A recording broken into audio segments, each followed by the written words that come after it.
आज शनिवार की सुबह वैशाली नगर की फिजाओं में कुछ अलग ही सुकून था। सूरज की पहली किरण जब लोकांगन की धरती पर पड़ी तो उसके साथ ही शुरू हो गया योग for one earth one health का अद्भुत आयोजन। वैशाली नगर विधानसभा में विधायक श्री ऋषिकेश सेन के नेतृत्व में मनाया गया अंतर्राष्ट्रीय योग दिवस, जहां सैकड़ों की संख्या में लोग जुटे। बच्चों से लेकर बुजुर्गों तक हर चेहरा कुछ कह रहा था।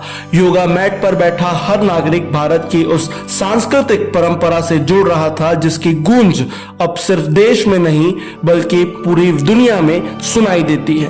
विधायक श्री ऋषिकेश सेन खुद नागरिकों के बीच पहुंचे और उनके साथ विभिन्न योग आसनों का अभ्यास किया। उन्होंने कहा, योग सिर्फ व्यायाम नहीं बल्कि ये तन मन और आत्मा के एकात्म का उत्सव है। कार्यक्रम की शुरुआत सुबह ठीक 6 बजे हुई। सूरज की पहली किरणों के साथ जब प्रणव की ध्वनि गूंजी तो ऐसा लगा जैसे समय थम गया हो। लोकांगन की उस भूमि पर बैठा हर व्यक्ति एक नई ऊर्जा से भर गया। कार्यक्रम के समापन पर विधायक सेन ने जनता को संबोधित करते हुए कहा कि साल 2014 में जब प्रधानमंत्री श्री नरेंद्र मोदी जी ने संयुक्त राष्ट्र में योग को वैश्विक पहचान दिलाई तो 177 देशों ने इसका समर्थन किया। ये भारत की सांस्कृतिक ताकत की जीत थी। उन्होंने कहा, सरकार आपको योग करने के लिए मजबूर नहीं कर सकती।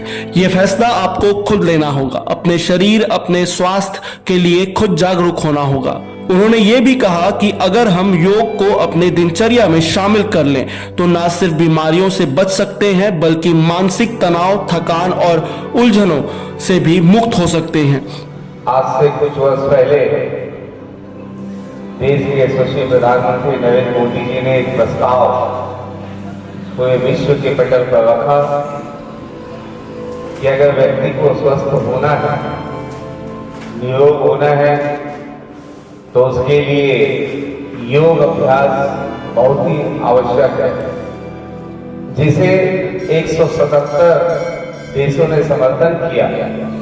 अब योग दिवस भारत में नहीं बल्कि भारत के नेतृत्व में पूरे विश्व में जो है योग दिवस आज 21 जून को अंतर्राष्ट्रीय योग दिवस किया जाता है।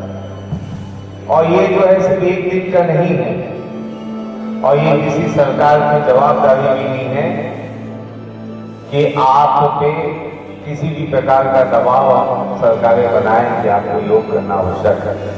स्वयं को संज्ञान लेना पड़ेगा कि अगर आपको स्वस्थ रहना है तो योग कितना आवश्यक है।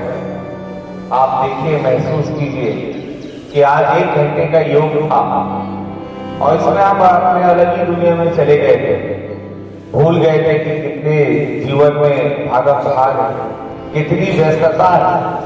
और अभी 1 घंटे के योग के बाद ऐसा लग रहा था कि समाप्त ही ना हो, कंटिन्यू में जो है ये योग चलता रहे। यही योग है। योग के माध्यम से आपको शांति भी मिलता है।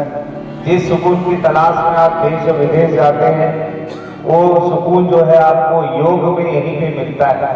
तो इसलिए योग कोई जाति और धर्म में कोई बात नहीं, योग सभी के लिए और स्वस्थ रहने का इससे अच्छा कोई सौभाग्य नहीं। इसलिए आज के इस अंतर्राष्ट्रीय योग दिवस पे आप सबको बधाई देता हूँ। इस उम्मीद के साथ बधाई देता हूँ कि आप प्रतिदिन अपने स्वास्थ्य के लिए ऐसे ही आप योग करते रहिए। और मुझे जो जानकारी मिली कि हमारे योग शिक्षक जिन्होंने बड़े अच्छे तरीके से हम सबको समझाया, पतंजलि ग्रुप को मैं बधाई देता हूँ। आज का यहाँ योग कार्यक्रम सिर्फ एक आयोजन नहीं था, ये एक संदेश था कि भारत की असली शक्ति उसके सांस्कृतिक जड़ों में है और योग उन्हीं जड़ों से निकला वो अमृत है जिसे पीकर दुनिया स्वस्थ, संतुलित और सशक्त बन सकती है, क्योंकि योग है भारत की आत्मा की आवाज।